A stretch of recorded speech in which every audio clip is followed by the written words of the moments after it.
bareeda laphee namaa cabsu. Tigisti Caalaa jedhamti. Dhalattuu godina Shawaa Lixaa aanaa Ejereeti. Tigisti Micayyoo eessuma kootiiti. Tigoon akka lakkoofsa Itoophiyaa guyyaa 10/10/2016 maatii ishee gidduudhaa baatee hojiidhaaf gara biyya Libaanoon dhufte. Nagaadhaan as geessee hojii ishee itti fufte. Tigoon yeroo yerootti maatii isheetii bilbiltee ani nagaa kooti. Maatii gaarii biraa nagahe. Hojiinis naaf ta'eera jettee maatii isheetti haasoftee ture. Garuu maal godhuri? Tigoon Itoophiyaa irraa dhufte turtii ji'a booddee balaan tokko ishee mudate. Sababa lolli biyya Israa'elii fi Libaanoon gidduu tureen akka lakkoofsa Awurooppaatti guyyaa 25 ji'a 11 bara 2024 wiixata galgalaa manni maatii Tigoon bira hojjettu rukutamee ture. Battaluma sanatti maatiin mana sanaa lubbuun isaanii darbe. Tigoon garuu qaamni ishee baay'ee yoo miidhameyyuu lubbuun jirti ture. Battaluma sanaa mana yaalaa akka galte kibxata ganamaa dhageenye. Akkuma dhageenye namoonni naannoo mana yaalaa isheen jirtutti argamnu dhaqnee ilaalla jennaan kutaa yaalii isheen keessa jirtu galuun hin danda'amu nuun jedhan. Nutis gaddi guddaan nutti dhaga'ame. Yaa Waaqayyo, balaa guddaa amma kana ga'u keessaa lubbuu ishee situ oolche. Ammas oolchuun harka kee jira jennee Waaqayyoon kadhachaa turre. Tigoon lubbuun ooluu hin dandeenye. Akka lakkoofsa Awurooppaatti guyyaa 29 ji'a 11 bara 2024 jimaata galgala lubbuun ishee darbe.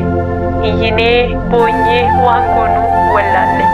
Tigoon erga lubbuun darbite reeffi ishee dafee akka galuuf yaalaa yoo ture iyyuu karaan cufaa waan tureef battaluma sanatti galuu hin dandeenye.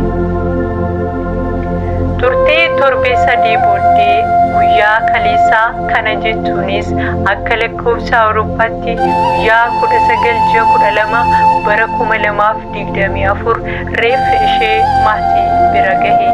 Guyyaa har'aa aanaa Ejereetti lafa maatiin ishee jiranitti sirni awwaalcha ishee taasifame.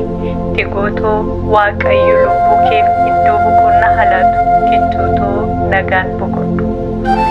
Eessuma koo obbo Caalaa Gammachuu fi haadha warraa isaanii Aadde Mastuu akkasumas obboloota Tigoo fi maatii keenya hunduma keessan Waaqayyo isin haa jajjabeessu. Gadda akka kanaa Waaqayyo deebisee nutti argisiise. Inni warra garaan isaanii cabanii fayyisa. Madaa isaaniis walitti qabee ni hidhaaf. Macaafa faarfannaa boqonnaa 147 lakkoofsa 3. Reeffi ishee gara biyyaa akka galuuf qaamni nu gargaaraa ture. Biiroo biyya irraa ishee fidee fi imbaasii keenya biyya Libaanoon keessa jiran baay'ee nu gargaartanii Waaqayyo isin haa kabaju. Ulfaadha. Hiriyoonni koo biyya garaagaraa jirtan guyyaa isheen boqottee jalqabdanii hanga har'aatti bilbiluun tekisteenaaf erguun maalirra jirtu maal isin gargaaru jettanii nu gaafachaa turtan. Ulfaadha.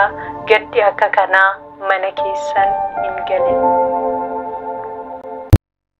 Harka fuunee kabajamtoota daawwattoota seenaa nagaa fi jaalalli Waaqayyoo lafa isin jirtanitti isiniif haa ta'u jecha ani seenaan keessan nagaa koodhaa isinirree lafa jirtanitti nagaa caalu isiniif haa ta'u jecha seenaa keessan like subscribe gochuu hin dagatinaa.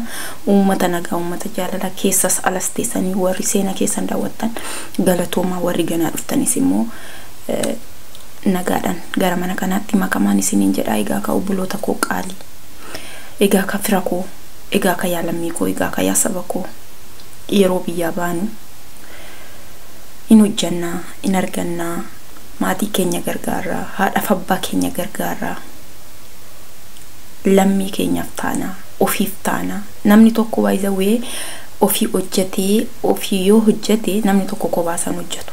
Namni tokko yeroo hojiidhaaf biyya baus ta'e biyya isaa keessatti yennaa hojjetu maatii qaba of jalatti jechuudha. Kanaaf obboleettiin kuni gadda baay'ee honnee namaa tiruu namaa cabsuudha. Maatii seetiin jira, akka gaariin jira, mana gaariin jira. yootti badees ka ijoolleen biyya ormaa keessatti yootti badees yootti toles yootti gurraacha yootti addaates yootti diimates yootti addaates bakkuma gaarii fi waan gaarii irraa akka jiran fuulli isaanii gizee hunda inifa yeroo miidiyaa irrattis baanii yeroo maatis dubbisan jechuudha. Amma fi yoo gadda keessa jiraatan gaddi akka isaan irraa mudatu hin barbaadan keessatti iyyuu maatii biratti jechuudha. Kanaaf obboleettiin tunis kichuun tuni dhugaa waaqa baay'ee tokko nama mararti waaqayyoon bakka qulqullootas yaa dhaabu. Obboleetti koo qaalii waaqayyoon bakka qulqullootas yaa dhaabu lubbuu kee amaaru waaqayyoon maatii fi firoottan ishee obboloota isheetiif jajjabina hawwaa. Egaa ka baay'ee waan namatti dhaga'amudha biyyi ormaa kuni. Duuti biyya ormaa fi garaagar jettee adda baaftee namatti himattu garuu duuti biyya ormaa kun baay'ee tokko ulfaata.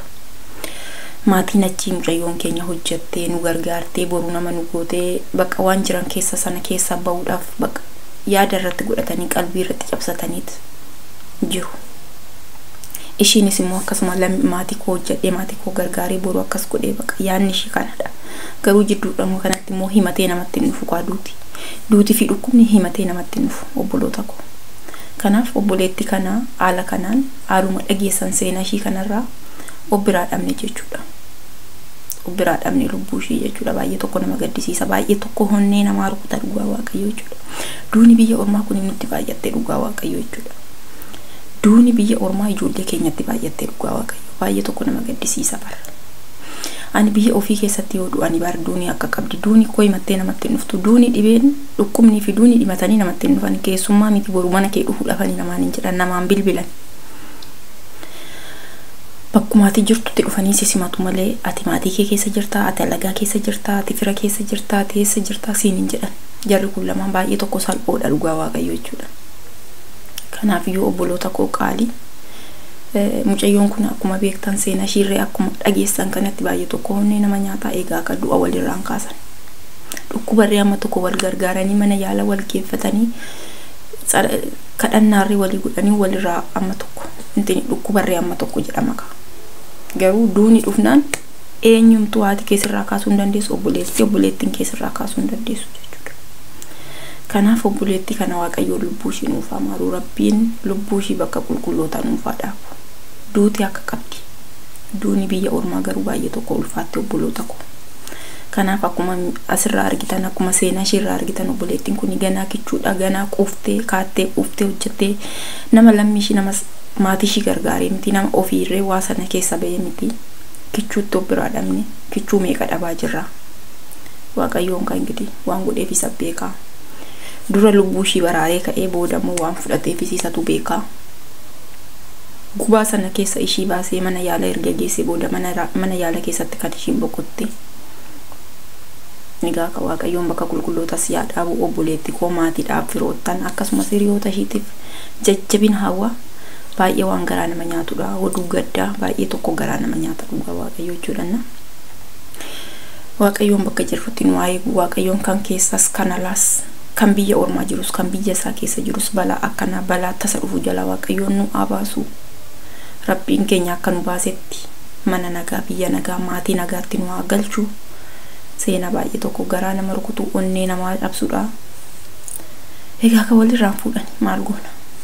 Kanaaf jajjabina hawwaa warroota nu biraa boqotaniif waaqayyoon bakka gannataa bakka gaarii isaanaa dhaabu obboloota koo warri keessais alaayis seenaa keessan dhaggeeffattan galatoomaa. Like subscribe gochuu keessan hin dagatinaa. Isinin jaaladha isinin kabajaa ola bulaa deeban.